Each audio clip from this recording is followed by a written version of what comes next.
You want to know why America doesn't have healthcare? This is the reason why she doesn't have healthcare. Military spending. Let me show you how much the United States spends on its military. A lot. Over here you've got Russia, China, India, and other big military powers. And yet, if you combine them all into one, the US still spends more. Yeah. More than the next 10 countries combined. But I'm interested in what happens inside of this circle. Like, what are we spending our money on? I can guarantee to you that most of those money goes away not for the thing that you're thinking, meaning not for weapons actually, but for maintaining overseas assets such as bases. This is where I think most of the military spending of the US is, to maintain bases all across the world, which I think the US has like 100, probably more, maybe 1,000, I don't know, but a lot, definitely a lot. I think that at least 60% of that spending is there. The rest weapons, yeah, and logistics. In here, we'll see everything that the military spends their money on, from salaries for soldiers to elementary schools for their children.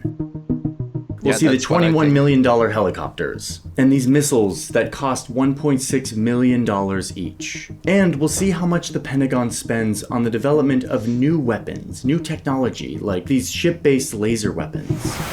And of course, the most expensive of all, the F-35 fighter jet, that will end up costing the taxpayers $2 trillion.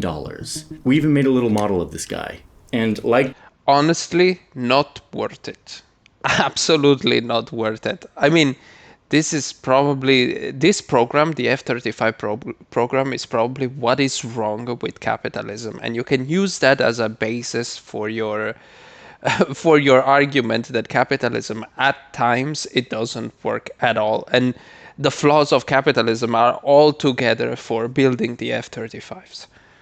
If you watch into the program, you can see that this is a program that was supposed to be for mass producing F-22, a light F-22, let's say, right? The F-22, they didn't want to export because it had technology that the United States wanted to keep it for himself, even not giving it to allies. So they had this program of F-35 where they took all the other allies and put some things of the F-22s in it, but it ended up costing so much because they wanted to overcomplicate the machine as much as possible.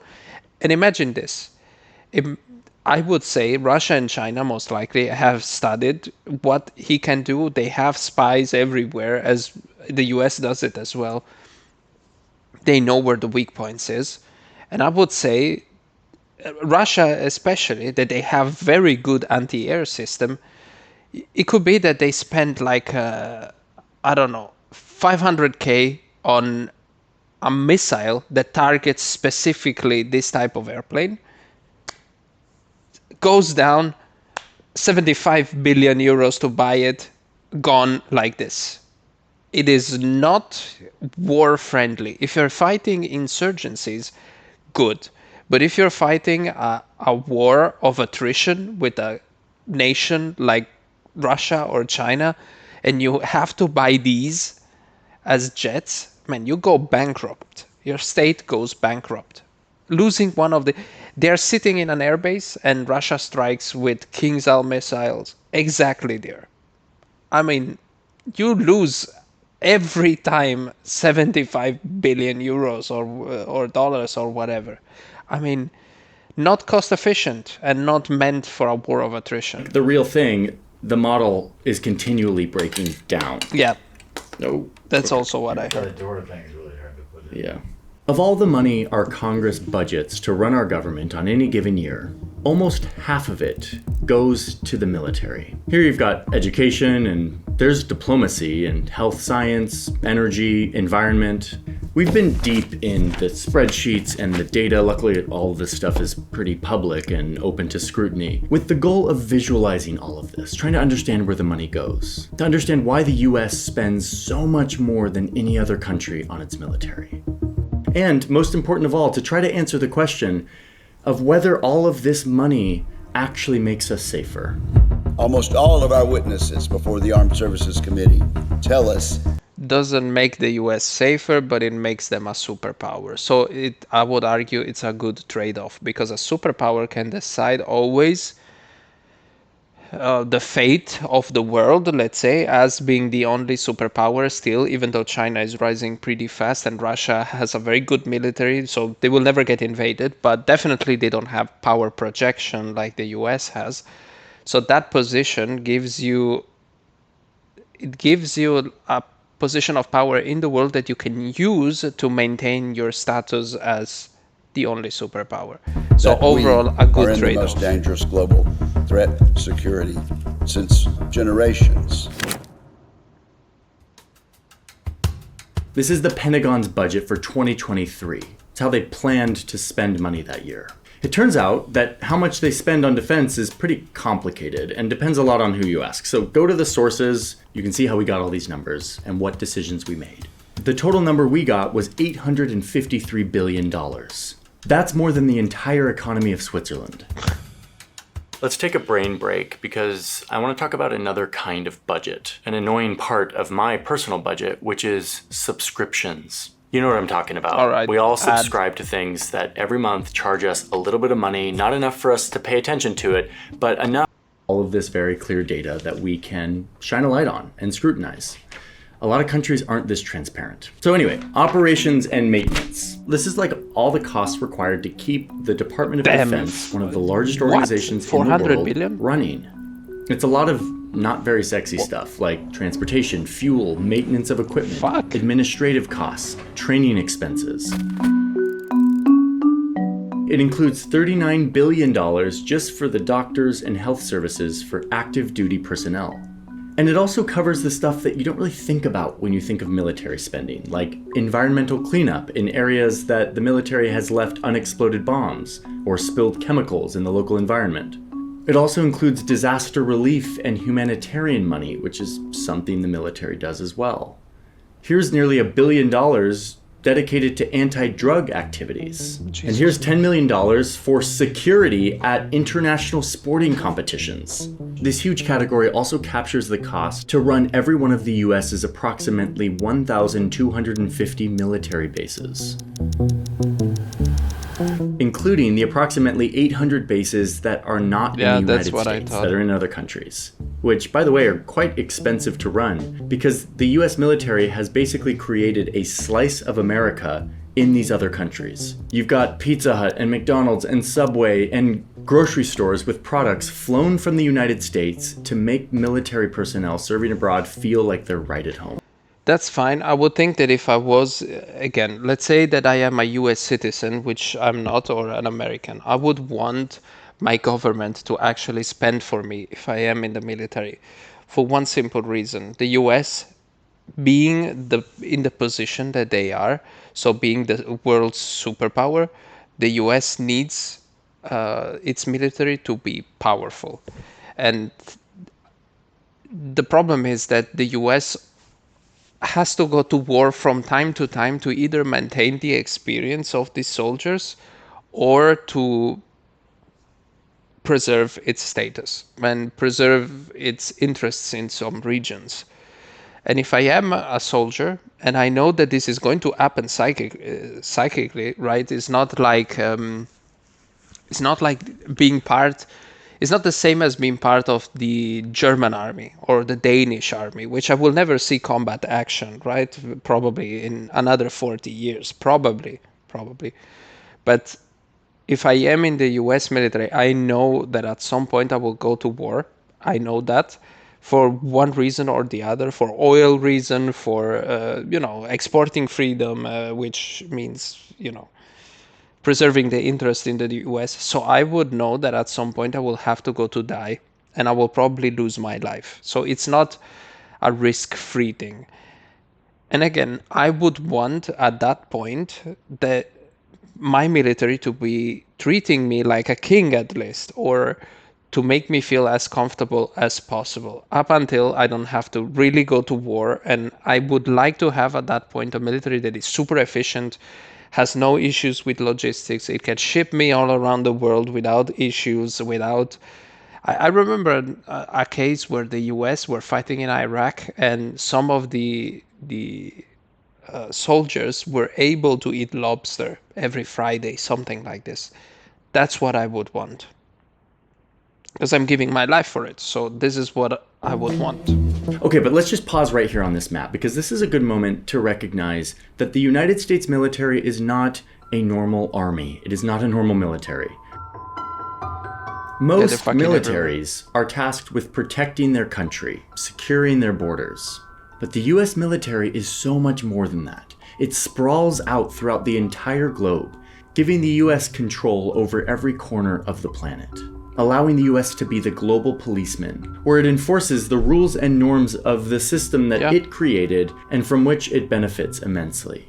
So, one quick answer to this big question of why the United States spends so much more on its military is actually pretty simple, because this is the cost of being the global hegemon, the one who gets to enforce the rules and maintain control over the globe. Okay, but let's keep going on our budget. That's the point of the video. The next big category here is people, military personnel, $172 billion.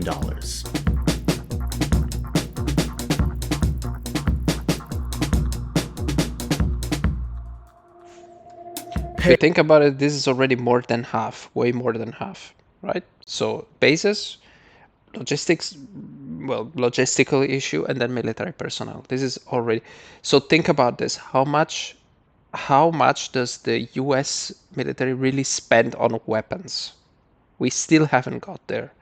So weapons, like proper weapons, development of weapons, this number is actually extremely important. I would say the most important, because Russia or China can have a much less budget, but they can be in R&D and in production of weapons much more. Because Russia, I don't think even has military bases abroad. I think that China has one, literally one. So all the rest is just mass producing weapons and focusing on R&D. This is really important because they might be closer than you think. Pay, benefits, retirement, healthcare for the over 3.4 million soldiers, reservists, and civilian military personnel. By some estimates, the Department of Defense is the largest employer in the world, though it depends on how you count it. The Pentagon also spends a lot of money on recruiting new talent, like the $28 million that they spent on hiring experts who work in artificial intelligence. Next, the military spends $140 billion on research and development. All right. And a reminder, I know that these numbers are abstract and billion doesn't mean anything to anyone, but like $140 billion, that's the entire economy of Morocco that the Pentagon spends on R&D, thinking about the future, with the goal of maintaining So the real number here is 140 billion, remember technological superiority on the battlefield. Meaning they're working on new tech. It's a huge part of what the Pentagon does. Now, a lot of this stuff is classified, but we do know that the Pentagon is spending money on stuff like AI, using AI to analyze drone footage to improve their targeting capabilities, building autonomous submarines, or these insane military lasers that they use at sea to attack other ships. For years, they've also been trying to develop this exoskeleton that will supercharge the abilities of their soldiers, allow them to carry more weight over long periods of time. Although this technology, while potentially promising, isn't really there yet, but it might be soon. Now, the Pentagon pours a lot of investment into these technologies for the battlefield, but sometimes this tech actually turns into stuff that we use every day, like GPS, drones, voice recognition, the computer mouse, and the internet itself are all technologies that were first developed, at least in part, by the US military. The World Wide Web, or the web, was created for and by the United States Department of Defense. Let's quickly look at this smallest of the categories, still $19 billion, but compared to all these other ones, it's pretty small. This is construction, building new facilities, both at home and abroad. Like this little project, $85 million for jet fuel tanks in Japan. supporting force projection in the Pacific. Or it looks like they're proposing $75 million to spend on a new operations support facility in Southern California. And finally, we get to the part of the budget that you probably think about when you think of military spending. Procurement. Guns. How much? $167 billion. Okay, so the real budget of the US military is 140 billion, I think it was, plus 160 billion, which makes it 300 billion. The real budget of the American military is actually the same, almost the same as the Chinese one, and slightly larger than the one of the Russians. All the rest is power projection, military personnel, and so on. Now, again, in that budget of Russia and China, there is also those things, right? So it might be that it's still double the one of Russia, double the one of China, but it's not that far away, right? 900 billion to like 300 billion is a big number difference. Instead, 300 billion and let's say 150, it's not that much. Still double, but not that much.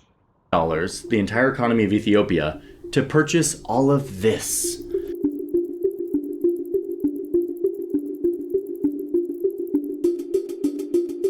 Okay, I've always known that military stuff is expensive, but now I really know it. Let's look at some of this stuff.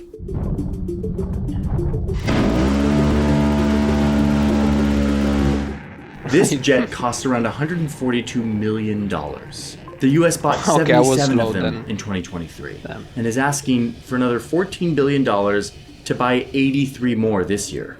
And they're pretty spendy to fly too.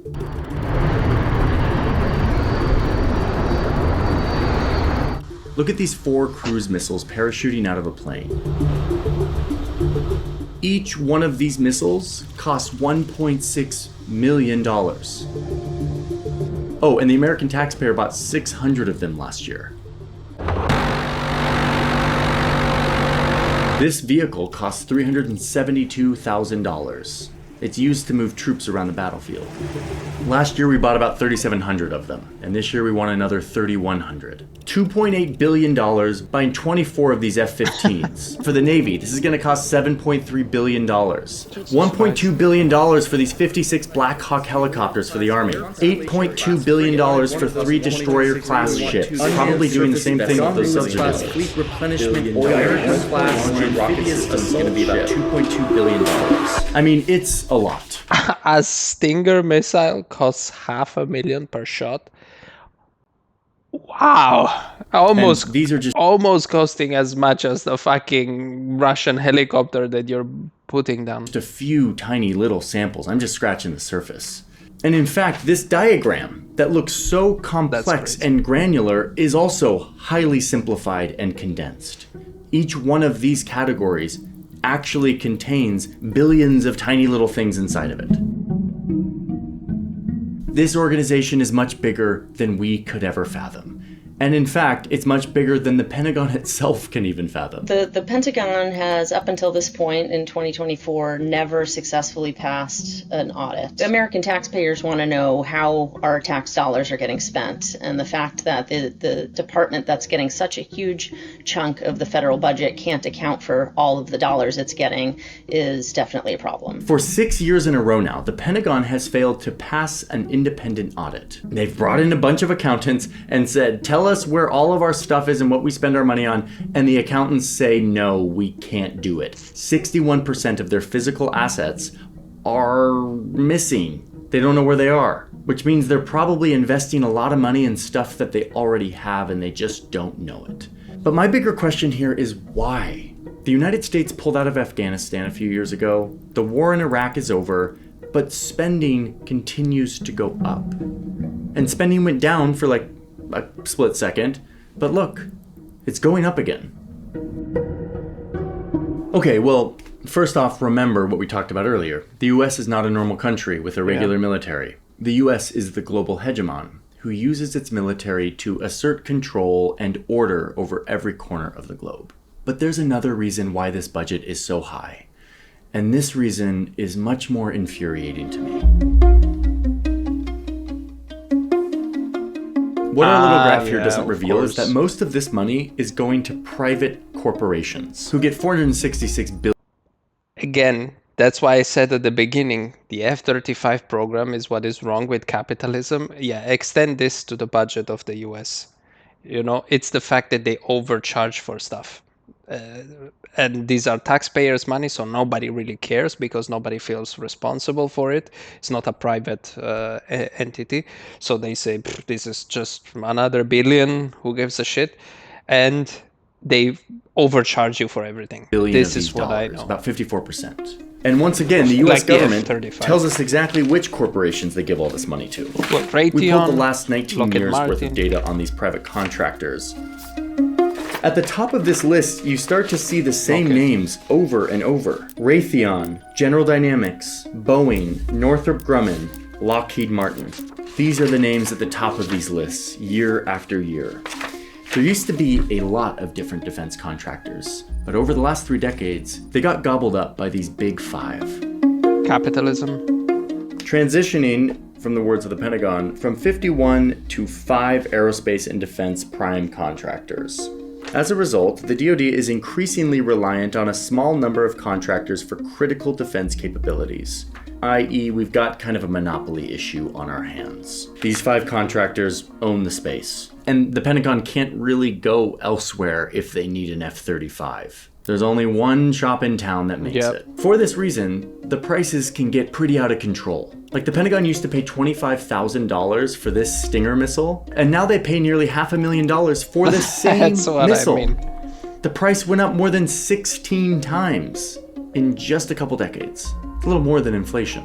There's a history of defense contractors overcharging the U.S. government. They can overcharge. If they're the only company producing a certain widget, then there's no competition. And that's one of the problems with monopoly, is if there's not competition, it's easy to overcharge the buyer. In addition, the Inspector General of the Department of Defense has found routinely that there's overcharging through corruption and waste and fraud. And there have been lawsuits, for example, KBR is a contractor that's been used overseas, and they were found to overcharge in dining halls by 30 to 40%. It's also why a Pentagon inspector realized that the Pentagon was paying Boeing, yes, that Boeing, $3,357 for one ball bearing, a small little piece that the Pentagon could actually get for $15 in their own warehouse.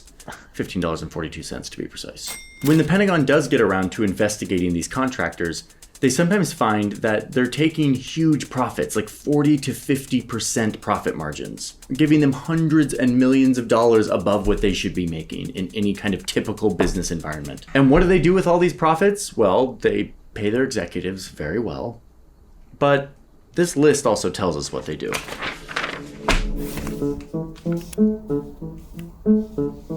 This is a list of how much money these defense contractors spend to influence our lawmakers into spending more money on the military. Vicious cycle, right? So they spend in buying a politician. The politician goes into power because it has the money to do so. Then they vote for more supplies of the. It's just, and who pays? It's taxpayers. So that these companies can make more money. You can see right here that Lockheed Martin is at the top of the list. So far this year, in this election cycle, Lockheed Martin has spent $2.7 million, split pretty evenly between Democrats and Republicans. This is a number that will continue to go up as we get closer. Just people wake the fuck up. Huh? People really wake up. I don't know how to say this in the best way possible, but wake up. Like, these people steal from your pockets. They literally represent your politicians, and they represent their decisions. If you think that the politicians are there to save you, if you're a Democrat and you think Kamala Harris is there to save you, just, to the election. And it is money spent to cozy up to lawmakers on both sides of the aisle, contributing to their campaigns, bringing them out to show them how great their weapons are, doing whatever they can to make sure that the money keeps flowing. Remember that, spread evenly. You know what I mean? Money has no Democratic or Republican affiliation. To their companies. These companies also benefit from the infamous revolving door. The revolving door is not a literal door, it's a metaphorical door between the Pentagon and the defense corporations, which allows top military leaders like Jim Mattis to serve in the military for decades, retire as a general, and then join the board of General Dynamics, a defense contractor, only to pass through the proverbial door to become the Secretary of Defense under Trump. After which, he passes through the door again to go back onto the board of General Dynamics, bringing with him all of his insider knowledge and government contacts and influence. And no, this is not just Jim Mattis, this is a very normal thing that people do here in DC. One analysis found that in 2022, top defense companies hired 672 employees directly out of the Pentagon to work as lobbyists, board members, and executives. Go check my sources if you want to read more about this. I mean, yes, the revolving door is metaphorical, but it's also pretty physical and literal. I drive on this freeway all the time, and I'm always struck at how close all of this is. Over here is the Pentagon, and over here are all the defense contractors in an area of town literally called Pentagon City.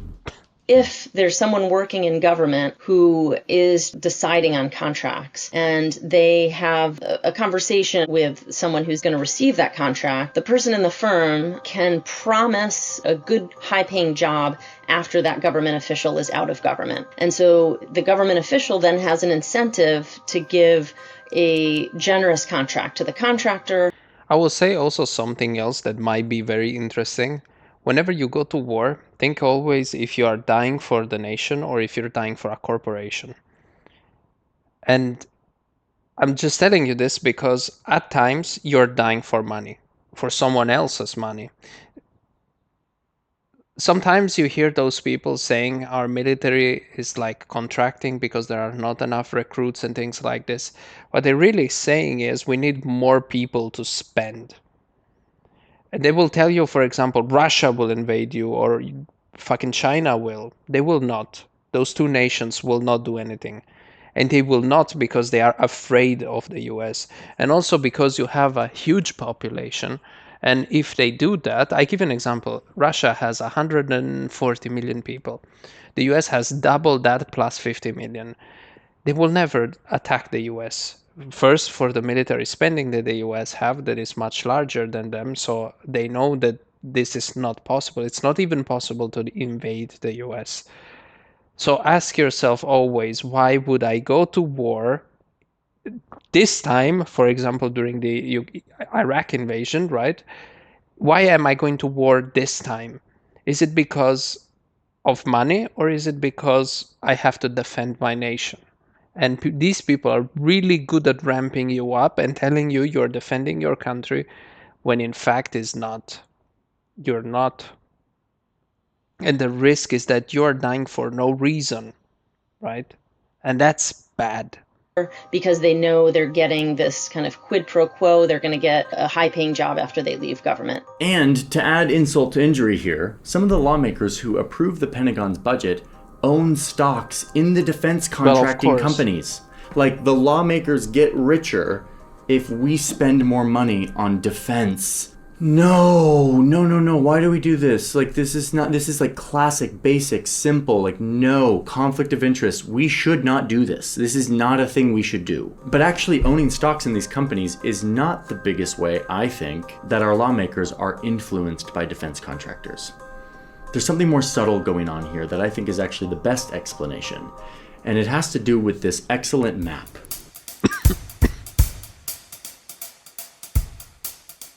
This map was assembled by an Air Force veteran and analyst named Christian Sorensen. This map makes it easy to see how contractors intentionally allocate their operations all across the country, spanning dozens of states and political districts. Building all of this stuff means jobs, which people like. So lawmakers are incentivized to keep these contractors making stuff in their district, to provide jobs for their people so they can keep getting elected. It's honestly brilliant. It's smart. This is political engineering. You can see it very clearly with lawmakers like Roger Wicker, a senator from the state of Mississippi. Senator Wicker is a member of the U.S. Senate Committee on Armed Services, which plays a huge role in giving taxpayer money to the Pentagon, which in turn feeds the bottom line of the contractors. Wicker loves the military. You often hear him advocating that we should spend way more on the military. We need, in the United States, to spend more on defense. It's a necessity. He writes op-eds in the New York Times calling for more shipbuilding. And when you look at his state, you realize, of course he does. The largest employer in Mississippi is this naval shipyard run by a defense contractor named Huntington Ingalls, which means more jobs and economic stimulus for Wicker's people in his state, which means a better likelihood of being reelected. Now, these defense contractors know that Senator Wicker is an important part of their bottom line, so they contribute huge amounts of money to his campaign to make sure he gets reelected. It's this virtuous cycle between Senator Wicker and the defense contractors that results in us spending more money on things that maybe we don't need to. Senator Wicker's job is to represent the American people. He sits on a committee that is supposed to be looking at our national security as a whole. And yet, thanks to the strategy of these for-profit defense contractors, this lawmaker has way too much incentive to advocate for more military spending, which is exactly what he does. My issue here is less with Senator Wicker or Congressman Mike Rogers, who has the same thing, sits on a committee, gives a bunch of money to the Pentagon, has a state where billions of dollars of defense contract money comes into, takes tons of money from defense contractors for his campaign, gets reelected, continues to approve more money for the Pentagon, etc. My issue is with the system that allows this to happen, that allows the money from our military spending to be used to influence our lawmakers into more military spending. It's so clearly a conflict of interest. And it is this system that has created an environment where there is very little political pushback to the endless ratcheting up of our military budget. But I mean, this is the whole point of the military-industrial complex. So it's a machine that feeds itself. And to be fair, again, I don't think that this is bad per se. I think it's bad to use this to kill people in the Middle East or things like this, right? Or to just project power. At times you have to do it, but at times, I give an example, in Vietnam or in Korea, probably you had to do it to stop the communists at that time. I'm talking with the perspective of being a nation, not whether or not it was something that was okay, right? I'm just talking about the prospect of a nation who wants to be the superpower, right? It could make sense. And this military-industrial complex, it happens that it works, right? Push a lot of weaponry, push a lot of stuff in it, and I think that this is okay. What is not okay is, again, Iraq invasion or the invasion of Afghanistan or sending money to Israel to kill people in Gaza and things like this. Those things are not, these are misuse of that type of money. It's not for defense, it's for offense. So again, it's up to the people to decide whether or not the money should be spent in this way by voting a certain way. But the problem is that they created such an environment where voting has no effect on it. Lockheed Martin gives money to both the Republicans and Democrats, so there would never be a stop to it. It's like having a machine that needs to work, that at times works like shit, but you're okay with it. And the military-industrial complex, you need it because it's the core of your defense in a country. But at the same time, it's the devil that you need to control. And I don't know how to do it, to be honest. I'm not a policymaker, I'm not a politician, and I have no idea how would you stop a machine to work out like this. No congressperson wants to be the person who loses jobs in their district. Nobody wants to be the one known as shutting down a plant and people becoming unemployed. And so Lockheed can say, we have to have increased funding of this contract or you will lose jobs. And so that idea that jobs are essential, the Department of Defense spending is essential, really gives the contractor political power. Let me make one point clear, which is that this isn't all corporate lobbying that contributes to the US spending so much on the military. That would be too lazy of an explanation. We live in a world where there's a well-documented paradox that explains that strong militaries are actually the key ingredient to avoiding conflict, in deterring an enemy from attacking, keeping a balance between big militaries so that no one attacks. Maybe someday we won't need militaries even close to the size that we have today. But it appears that in today's world, we still do need big militaries with credible threats to avoid the age-old human curse of war. And yet, on the other side of that paradox is the fact that if you grow your military, you force your adversary to do the same, to keep pace with you. The US and the Soviet Union did that for decades during the Cold War, each ratcheting up their military until suddenly both sides had over 10,000 nuclear warheads. That is madness. It diverges from the rational, and yet it's the logical result when we decide that the main solution to beating our rivals is to just make more weapons. As the US spends more, Russia, China, other countries are spending more. If you look at the discretionary budget, about 50% of that goes to the Department of Defense, and only 1 or 2% of that goes to the Department of State. You can see where our priorities are. A show of force is really the first foreign policy of the US. For this one, the explanation is easy. Diplomacy is hard and complicated and long. It doesn't make leaders feel as powerful and but secure if you have the as having biggest a big stick, military does. And gets easier. No one's getting rich off diplomacy. And yet diplomacy, international law and organizations, treaties, cooperation, that is how we solve our differences. That is how we have learned to live peacefully on this globe. The fact is, no one ever achieved sustainable peace by spending more on their military. And finally, we have to remember that while we pour so much into our military, that is money that can't be spent elsewhere. If we increase defense spending, that necessarily has to mean something else decreases. Bigger piece of the pie for defense, smaller piece of the pie for other things. And those other things might be healthcare, education, climate change, and so on. And then we can also think of this notion of security. What actually makes us secure?